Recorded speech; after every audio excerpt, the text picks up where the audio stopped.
Welcome back to another edition of the Locker Room Report. I'm Brady Beedon, joined every week by head coach Tyrone Wheatley. Coach, coming off a loss against Findlay, and it was an odd game. I asked you before we recorded, what's more real, the first half or the second half? First half, not many things went right. Kids came back, fought hard in the second half, made it interesting at the end, but I think you'd be the first to say you can't dig yourself in that big of a hole and expect to climb out of it.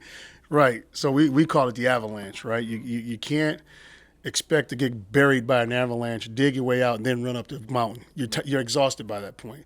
And depends on what avalanche, you're probably dead, right? So, but we really did put ourselves behind the eight ball and did not give ourselves much of a chance in the first half.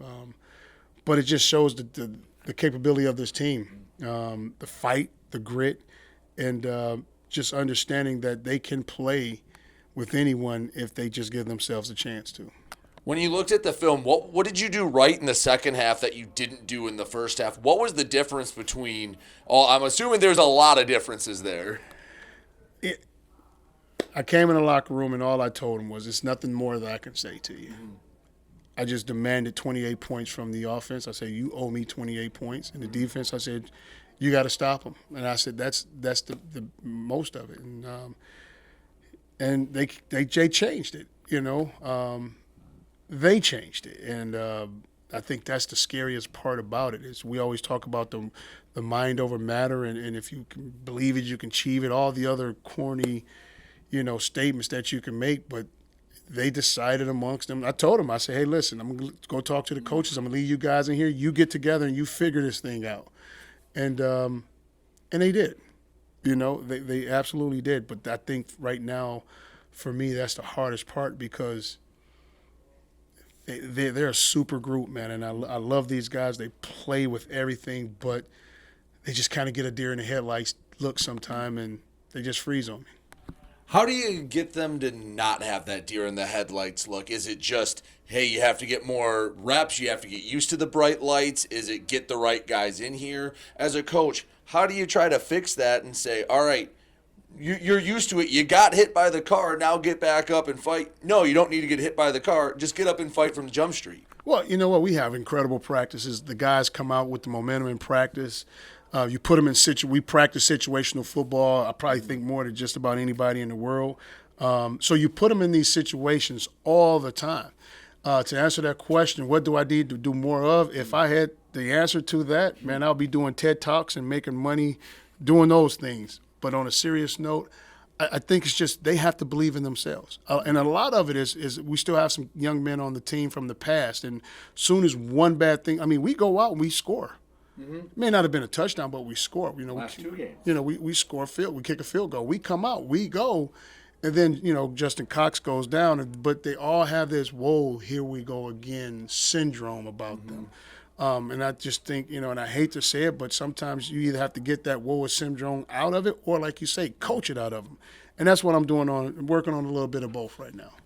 So UIndy coming into town. Again, can't hang your head, can't say, woe is us, here we go again. Another well-coached team, another physical team. What place, you went there a year ago, and they kind of punched you in the mouth, and I think the kids were a little stunned. What can you tell me about UIndy in the 2024 season? Kind of the same team, right? It's after you get over one wave, you catch your breath, and here comes another wave. This quarterback that they have, he can extend the play. He runs around, and he gets it going, and he distributes the ball really well to his receivers. Doesn't make really many bad plays. Like I say, he can extend the play, but doesn't make many bad plays. He gives himself a chance to be successful on every down. Offensive line is stout and sturdy. They're going to protect him like crazy, and they play really mistake-free football. Not a lot of penalties. They just play a clean game. Defensively, bend but don't break. Going to be physical. The guys on the back end, they have All-American back there. Their leader, he's a headhunter. He's very vicious back there, both in the run and the pass.